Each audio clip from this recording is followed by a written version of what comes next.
You know, when you first write and publish a book, you have no idea if it's going to be successful or not. No idea.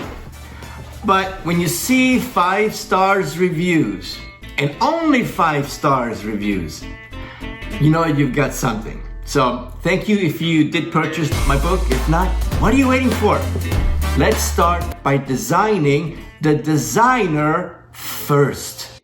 Design your future. Be a future designer. Fashion design, self-discovery, and the science of success. Yes, I wrote another book, but this one is very different. This isn't just a book about fashion. It's about you becoming the designer of your life. It blends creativity, mindset, and empowerment because your mindset is your best design tool. After working with so many students over the years, I realized that even though many had the talent, they were missing the mindset, the inner strength and clarity of vision to actually bring their creative dreams to life. And that's what sparked this book.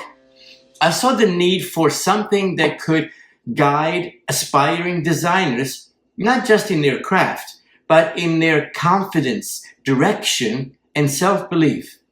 I will be reading selections from this book every week so that you can get a first-hand feel for what this book is really about and how it can inspire your own journey. So stay tuned, follow along, and if you're ready to dive in right now, well, the book is available on Amazon in both the paperback version and the ebook as well. So click the link below. Let's design your future together.